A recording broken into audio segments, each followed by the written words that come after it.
Hey everybody, it's Scott Steen with winnersandwhiners.com coming to you from the Super Cisco studio on the expansive first floor of the Winners and Whiners Sports and Entertainment Complex to bring you today's Deep-3. As always, ladies and gentlemen, if you would be so kind, if you're digging what we're doing here, having some fun, getting some good picks, please give us the like or give us the old thumbs up on this video. And get yourself subscribed over there to the channel. That way you won't miss out on any content. Make sure you click the bell. You'll be notified every time we put up a brand new video. And of course, let us know what you're playing in the comment section. Tell us what games you're on. Deep-3, fading, tailing, whatever you're doing. Whatever else you got conjured up for today. Maybe you got your own football plays. Maybe a little play on the ALCS. Or perhaps something from across the pond in tennis or soccer. Whatever it is, if you got a line on it and you can beat it, put it up there. We'll give you the shout out. Give us your best 5 plays, and you could be our capper of the day. Just like Super Cisco, who has won it 2 days in a row, going for his 3rd day, almost 3/4 of the way to a fine item of apparel from Winners and Whiners. So let's see if he gets it done. And I know a lot of you guys just watch the picks, watch the intros and everything, don't watch the shout outs.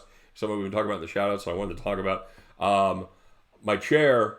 Somebody said it looks like turkey feathers, and now I can't unsee it, and you won't be able to either. I swear to God, it's a... All right, it still makes me laugh. All right, so anyway, coming to you from the turkey coop, here is our action for today. Oh, don't forget to check out winnersandwhiners.com for deep dives into every game, and a special deep dives into the Thursday night NFL games and the Monday night football games. The deepest dives you will find anywhere on the internet. Check out winnersandwhiners.com, statsalt.com.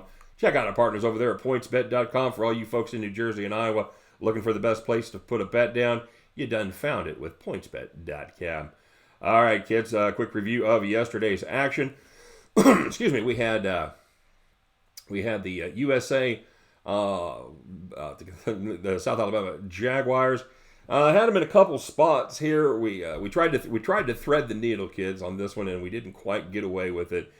We had USA plus, and we capped it at 15. This actually went to there was some 17 in a hook out there. I know a couple people got 17.5. I love that number, but the pick six kind of doomed him. The pick six made it 24, and that was you know what? You never know how it's going to go, but. I would have liked it if they'd have been able to march down the field, at least put up a field goal and not throw a pick six. But you know what? That was not to be. And we lost that one. We did hit the South Alabama team total under whatever that ended up being. We had it at 20.5, and you had to knock it down a little bit as the line got bigger today. But whatever it was, they didn't get there. So we went 1-1 there. We've still got our plays on the Yankees at plus 400. That number's actually gone to 450 now that Houston gets to line up their starters, and Washington has gone up to plus 150. So a couple of shots there if you want to take a little spin on the winner of the World Series.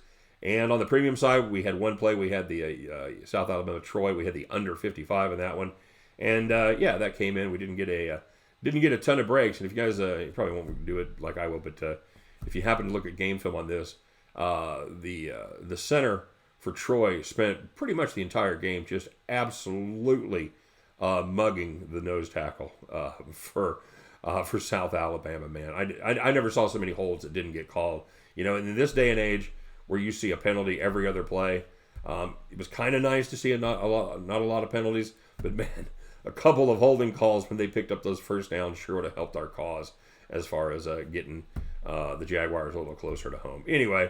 Bitch. That's what we do. So we go 2-1 on our picks for the day. That's 67%. You know what? We'll take that each and every day. So, speaking of the Fun Belt, let's take a look at today's picks, shall we?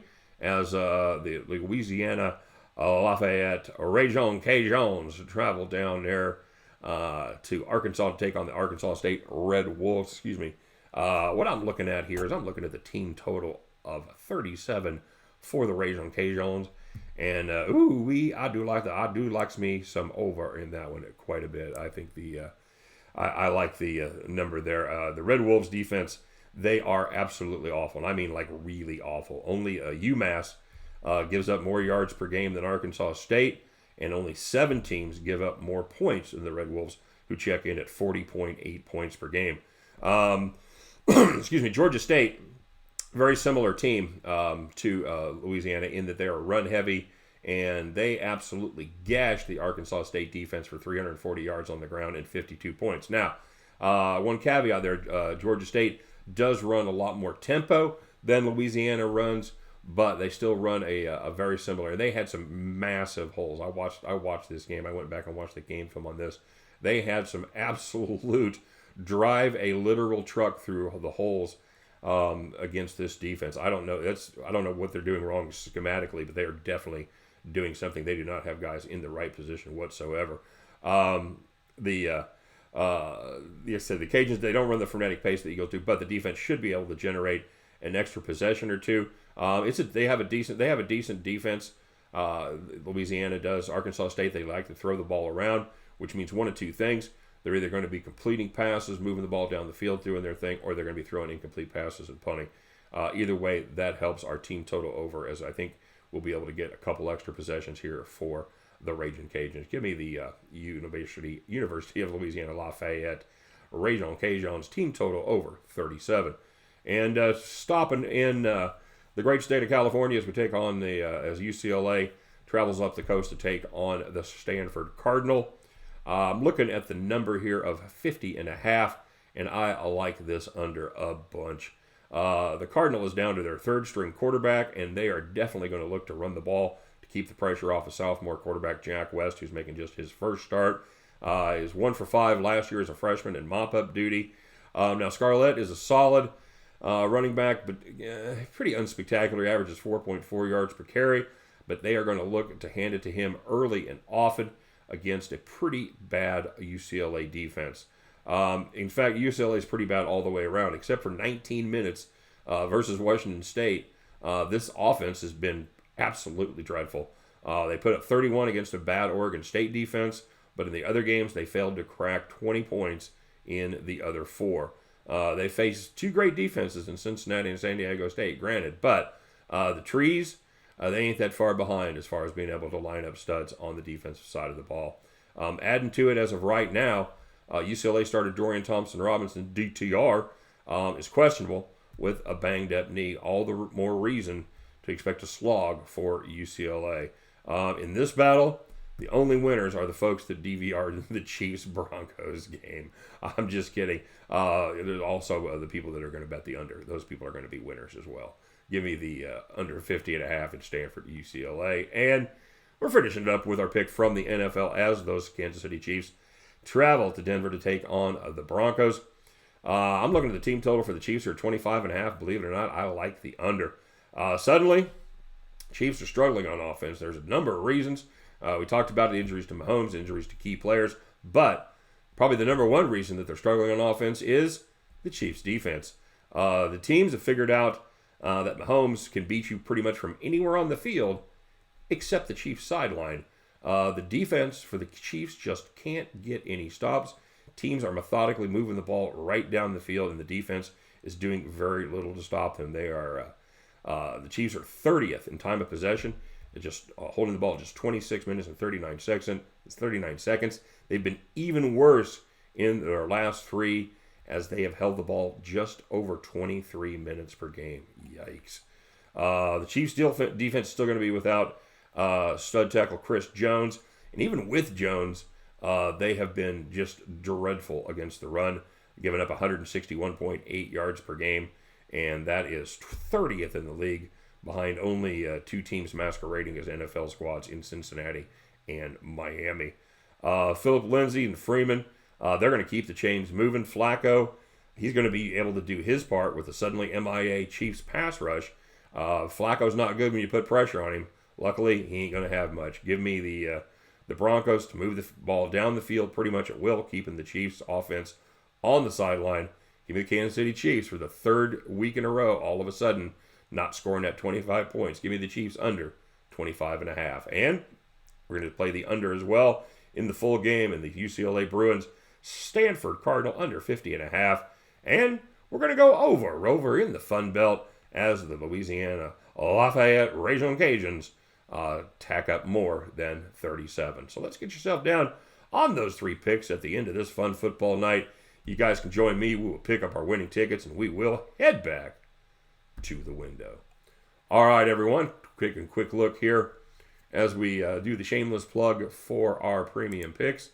That is our record. We were kind of behind the 8 ball. Took some bad beats, etc., but we're pulling ourselves out. We won 2 straight. We're now 13-16 for the month of October. And in our football plays, we are 44-33-1. That is 57.1%. So if you want to get yourself down on some more great plays, make sure that you follow the link there and get signed up. We'd be happy to have you on the team. All right, so let's take a look and see how you guys did on the shoutouts today. I'm gonna save you a lot of trouble. Not well. My little bit of cool streak here appears to be wearing on you guys. It's rubbing off on y'all. So. Jermel Stone, a lot of people bitching about this game, by the way. Jermel Stone said, man, the preseason games are better than this football game. You know what? It actually ended up being a pretty entertaining game, but I get you, dude. There's great teams in the Fun Belt. We're going to see 2 of them tonight, but there's enough teams where you could have better matchups. And the one I was really salty about was all the New Mexico games that we've seen. New Mexico and New Mexico State are both just dreadful, and we haven't seen enough of them on national TV. So, agreed. Max Luminous. Max kind of clarified what he said yesterday. Wanted to make sure that I wasn't salty about it, and I wasn't, dude. He was just saying I need a vacation, and you know, I'm not gonna lie, it wouldn't be a bad idea, but just not something that I get to do during the football season. So it's working for yourself. It's a good thing. It's a bad thing.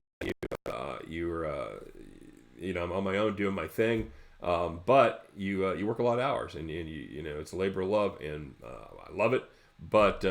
When football season's over, brother, we're gonna take a little time off, maybe take a week. My wife and I will go somewhere. I don't know where we're gonna go, but somewhere warm, somewhere with an ocean, and somewhere cool. So anyway, appreciate it. And then Max has been doing really well in college football this year. Of course, now he's hanging out with me, and all of a sudden, I've rubbed off on him too. He loved that. He loved the USA plus the points pick.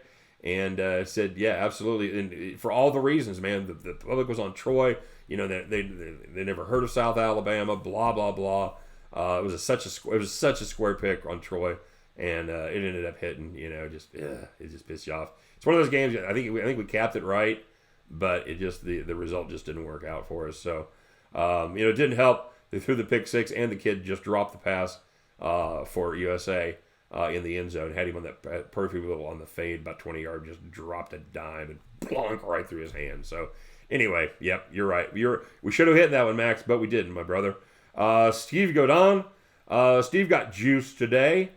Jay Narvaez. Jay said that he said, "Stop it, bro." He said let's go Stros. He said, "Let's go Stros. The Yanks are going down." Yeah, Jay, I agree. That's probably what's going to happen. That's why we're getting. That's why we're getting 9-2 on our money. That's why we're getting plus 450 to take the Yankees, because it's very likely that you're right. And to be honest with you, in a vacuum, not betting with that play, I hate the Yankees. I just don't like the Yankees. We're out here in flyover country, dudes, and we hate Boston. We hate the Yankees. I don't love Houston. Houston's a fun team, but they've been there. But I would have, I would like seeing the Twins or one of the other teams sneak in, but that wasn't going to happen. There's two teams that were far and away superior all season long, and that's exactly who's ended up in the championship series. So I can just tell you this: whoever came through the National League, that's who I was going to be cheering for. And the fact is, it's the Nationals. I don't have to cheer for St. Louis, which is another team that I hate because we're in Missouri. So anyway, I'll be cheering for the Nats the whole way in that one. Time Traveler Steve, he was telling us that the line's up to 17 now. And he said the line jump, probably people were familiar with the name of Troy, and that's absolutely true. And they said their quarterback was going to be healthy and he was going to be able to go. And Steve says, why can't we enjoy 2 top 25 teams battling it out in the middle of the weeks instead of this garbage? Come on, NCAA. You don't see the Redskins versus Dolphins on Sunday Night Football. No shit, Steve. Oh my God. Yeah, absolutely right. Little Taco was all over Golden State Warriors today. He said they were due. And they did not do very well. Legion of Picks. He hit the Sharks, and And not a ton else. LOP, not his best day. Mean Green, speaking of getting jobbed, said, I'm not sure why you keep skipping my picks every day. And I don't have any idea either. I've seen you on the sheet. I've seen you in the comment section. I swear I'm getting them down. Obviously, I'm not. Mean Green, please take no offense, and please let us know what you're playing. I will make an extra effort. I was doing the same thing when the Astute Aardvark came back. I was dumping his picks for the first couple of days. So my apologies. I said, as I've said many times, good help is hard to find. And because it's me, yes, it certainly is. So take no affront, Mean Green. Please keep posting, man. We love to see those picks. Super Cisco, our defending champion. Super Cisco, he had a decent day. He had 3 picks from the NHL. Only got in trouble when he started tailing me. He had South Alabama plus 17.5. Cisco goes 3-1 plus 190 on the day. Landon Hayes made 1 pick and he made it count. He said the Oilers over the Flyers plus minus 135, and the Oilers absolutely took care of business there against the Broad Street Bullies. Ninja, he checked in with some NHL, and he got iced there tonight. By the way, we may be going to the Philly cheesesteak as to be the sandwich. That was Landon Hayes' idea. You can't go wrong with a Philly. Absolutely. Geno's, Pat's, doesn't matter. You can't go wrong with a Philly. And so that was 2 positive cappers on the day, everybody. Just 2. Landon Hayes 1-0 plus 100, and for the 3rd straight day, everybody, it is Super Cisco going 3-1 plus 190. Can anybody knock him off the crown tomorrow, or is he going to be able to get that 4 in a row and get himself a brand new jersey? We're going to find out tomorrow. As for the rest of us, you know what? We'll all be back here at the same time. We'll check in, do what we always do. We will bitch about our bad beats, brag about our fat stacks, and then, because it's going to be Friday and all the D-Gens are ready to fire it up for the weekend, we'll all meet back here and we will do it all over again. All right? You guys take care. Good luck on all of your plays today. Thanks for watching. We'll see y'all tomorrow. Bye-bye.